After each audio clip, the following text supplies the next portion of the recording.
25 days NICUನಲ್ಲಿ twins ಮಕ್ಕಳನ್ನ ಇಡೋದಕ್ಕೆ ಎಷ್ಟಾಗುತ್ತೆ charge ಅಂತ ತುಂಬ ಜನ ಪೇರೆಂಟ್ಸ್ಗಳು ನನಗೆ ಕಮೆಂಟ್ ಮಾಡ್ತಾನೆ ಇರ್ತಾರೆ.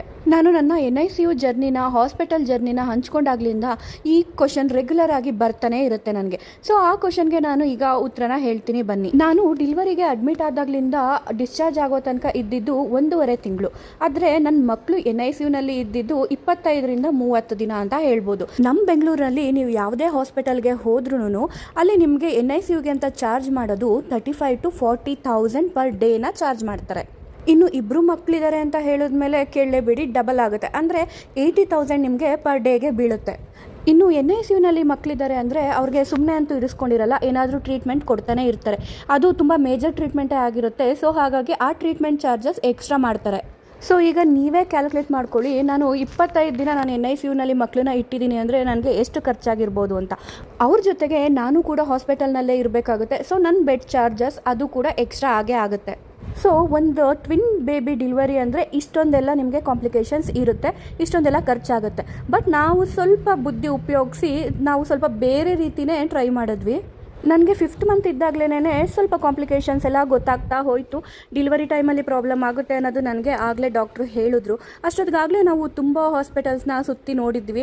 ಎಲ್ಲ ಕಡೆ ಹೋದಾಗ್ಲೂ 1 ಲಕ್ಷ 2 ಲಕ್ಷ ಖರ್ಚಾಗ್ತಾನೇ ಇತ್ತು. ಅದು ಡೆಲಿವರಿಗಲ್ಲ, ಬರೀ ಟ್ರೀಟ್ಮೆಂಟಿಗೆ. ಇನ್ನು 7th ಮಂತ್ ಆಗ್ತಾ ಇದ್ದಾಗೆ ಡಾಕ್ಟ್ರು ಕನ್ಫರ್ಮ್ ಆಗಿ ಹೇಳಿದರು, ನಿಮಗೆ ಪ್ರೀಮೆಚೂರ್ ಬೇಬಿನೇ ಆಗೋದು, ಅದು ಮಿನಿಮಮ್ ಅಂದ್ರೂ 1 ಮಂತ್ ಆದರೂ ನೀವು NICUನಲ್ಲಿ ಇಡಲೇಬೇಕಾಗುತ್ತೆ ಅಂತ. ಸೊ ನಮ್ಗೆ ಆವಾಗಲಿಂದನೇ ಚಿಂತೆ ಶುರುವಾಯಿತು. ಯಾಕಂದರೆ ನಾವು ಮಿಡಲ್ ಕ್ಲಾಸ್ ಫ್ಯಾಮಿಲಿಯವರು, ಇಷ್ಟೊಂದೆಲ್ಲ ದುಡ್ಡು ಎಲ್ಲಿಂದ ತರೋದು, ಏನು ಮಾಡೋದು? ಯಾಕಂದರೆ ಮಕ್ಕಳು ಡೆಲಿವರಿಗೆ ನಾವು ಇಷ್ಟೊಂದೆಲ್ಲ ದುಡ್ಡು ಖರ್ಚು ಮಾಡಿಬಿಟ್ರೆ, ನಾವು ಮಾಡಿ ಸೇವಿಂಗ್ಸ್ ಎಲ್ಲ ಇಲ್ಲೇ ಇನ್ವೆಸ್ಟ್ ಮಾಡಿಬಿಟ್ರೆ ನಾವು ಮಕ್ಕಳನ್ನ ಹೇಗೆ ನೋಡ್ಕೊಳ್ಳೋದು? ಅವ್ರ ಮುಂದಿನ ಭವಿಷ್ಯಕ್ಕಾಗಲಿ ಅವ್ರನ್ನ ಬೆಳೆಸೋದಕ್ಕಾಗಲಿ ನಾವು ಎಲ್ಲಿಂದ ದುಡ್ಡು ತರೋದು ಅಂತ ಚಿಂತೆ ಶುರುವಾಗಿತ್ತು. ಸೊ ಆಗಲೇ ನಮಗೆ ನೆನಪಾಗಿದ್ದು ಸೆಂಟ್ರಲ್ ಗೌರ್ಮೆಂಟ್ ಅವ್ರ ಸ್ಕೀಮ್ ಆಗಿರೋ ಅಂಥದ್ದು ESI ಹಾಸ್ಪಿಟಲ್. ಸೊ ನಾನು ವರ್ಕಿಂಗ್ ವುಮೆನ್ ಆಗಿರೋದ್ರಿಂದ ಮಂತ್ಲಿ ESIಗೆ ದುಡ್ಡು ಕಟ್ಟಾಗ್ತಿತ್ತು. ಹಾಗೆ ನಾನು 7th ಮಂತ್ ಇದ್ದಾಗಲೇ ನಾನು ಇದಕ್ಕೆಲ್ಲ ಏನೇನು ಬೇಕು ಪ್ರಿಪ್ರೇಷನ್ ಮಾಡ್ಕೊಂಡಿದ್ದೆ. ಅಂದರೆ ESI ಕಾರ್ಡ್ನೆಲ್ಲ ತೊಗೊಂಡು ನಾನು ಡೈರೆಕ್ಟಾಗಿ ಹೋಗಿದ್ದೆ ESI ಹಾಸ್ಪಿಟಲ್ಗೆ. ಅಲ್ಲಿ ನನ್ನ ಹಳೆ ಹಾಸ್ಪಿಟಲ್ನ ಫೈಲ್ಸ್ಗಳನ್ನೆಲ್ಲ ತೋರಿಸಿ ಈ ರೀತಿ ಆಗಿದೆ, ಈ ಥರ ಎಲ್ಲ ಆಗಿದೆ ಅಂತ ಹೇಳಿ ಅಲ್ಲಿ ಇನ್ನೊಂದು ಸತಿ ಎಲ್ಲ ಮತ್ತೆ ಸ್ಕ್ಯಾನಿಂಗ್ ಎಲ್ಲ ಮಾಡಿಸಿ ರಿಪೋರ್ಟ್ ತೊಗೊಂಡು ಡಾಕ್ಟರ್ ಹತ್ರ ಕನ್ಸಲ್ಟ್ ಮಾಡಿ ಎಲ್ಲನೂ ಪ್ರಿಪ್ರೇಷನ್ ಮಾಡಿಕೊಂಡು ರೆಡಿಯಾಗಿದೆ. ಸೊ ನನ್ನ 7th ಮಂತ್ ಆದಮೇಲಿಂದ ಡೆಲಿವರಿ ಆಗೋ ತನಕನೂ ನನ್ನ ಖರ್ಚು ವೆಚ್ಚ ಆಗಿದ್ದು 0 ರೂಪೀಸ್. ನನ್ನ ಡೆಲಿವರಿಗೆ ಹಾಗೆ ಟ್ವಿನ್ಸ್ ಮಕ್ಕಳು NICUನಲ್ಲಿ 30 ದಿನ ಇದ್ದಿದ್ದಕ್ಕೆ ಎಲ್ಲದಕ್ಕೂ ಚಾರ್ಜಸ್ ಏನೂ ಕೂಡ ಆಗಲಿಲ್ಲ.